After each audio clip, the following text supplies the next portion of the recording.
Muhammad's followers were kissing his bare body like they were kissing the black stone.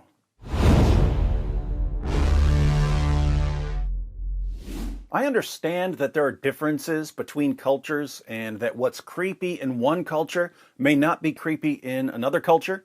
Muslim scholars and apologists appeal to cultural differences quite a bit when they defend their prophet.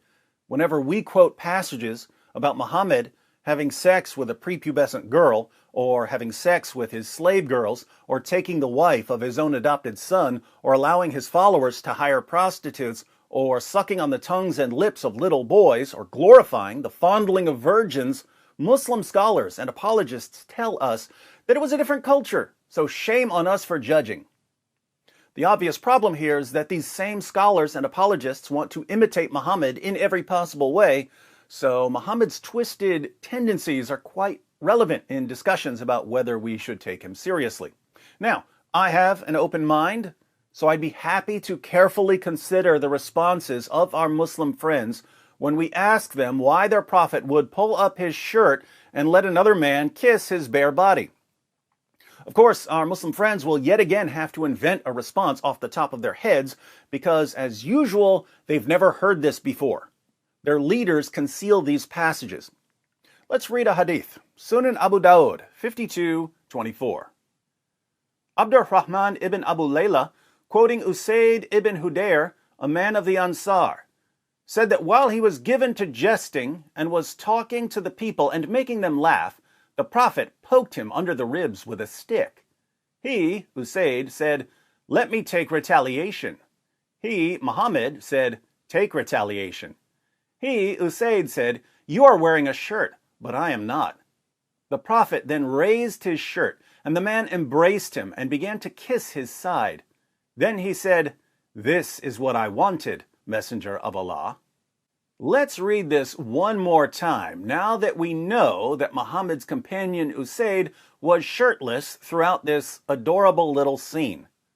Abdurrahman ibn Abu Layla, quoting Usayd ibn Hudayr, a man of the Ansar, said that while he was given to shirtless jesting and was talking to the people with his abs in their faces and making them laugh while his pecs were popping, the Prophet poked him under his shirtless ribs with a stick.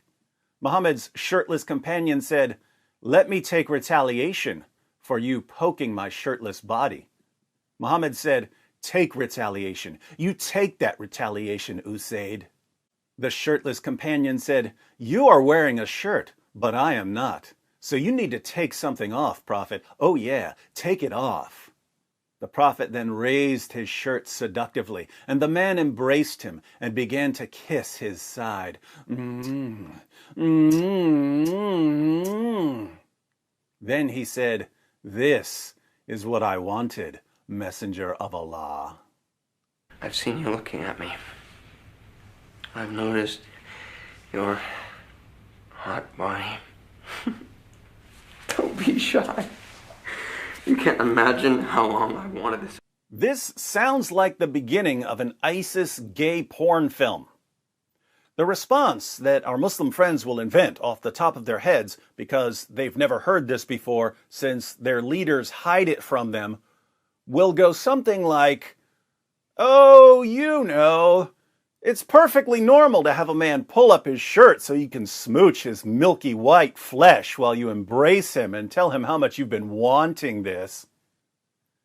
I know that there are places like France where men will kiss other men, usually on the cheek, and in Bible times it was perfectly normal for men to greet each other with a kiss. But kissing a dude's bare naked torso while embracing him and telling him how much you've been wanting it? Men, can you imagine hanging out with your friends and you end up kissing each other's bodies? So for me, that would be like me hanging out with John McCrae and Vocab Malone, and Vocab's acting like an idiot with his shirt off, and I jab him with a stick, and he says he wants to jab me back, but he tells me I have to take my shirt off too, and then he ends up smooching the side of my body while embracing me and saying, "Oh, I've been wanting this, David." That would be One of the most disgusting scenarios in the history of humanity, and yet it's what we find Muhammad, the perfect moral example for all mankind, doing with his followers. Now, you Muslims who are going to tell me that this is perfectly normal behavior in Islam, nothing creepy whatsoever, do you seriously think this is normal?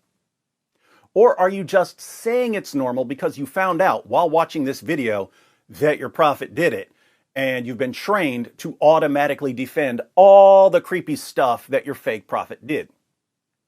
If you walked in and found your favorite Muslim apologist with his shirt off, kissing the side of another Muslim apologist who's got his shirt pulled up, you wouldn't find that at all creepy?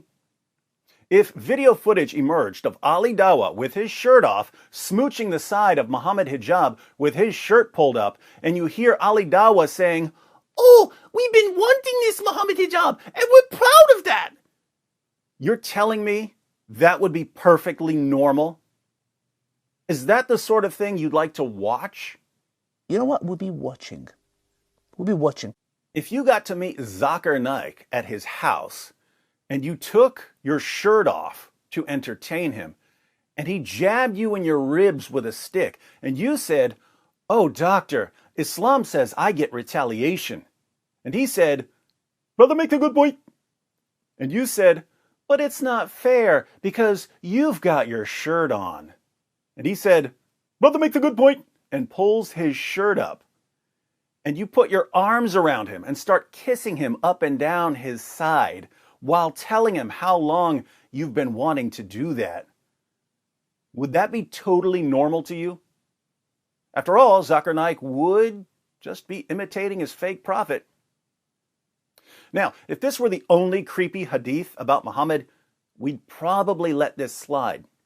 But since we're talking about the same guy who used to walk around covered in semen, the same guy who literally proposed marriage to a baby, the same guy who told his followers to guarantee what's between their legs to him in exchange for paradise, we have to take this hadith as more confirmation that this guy was a sick, twisted, freaky, perverted fraud. It just backfired on you. It just backfired on you. This is a part of our religion. There's a reason to it. Yeah?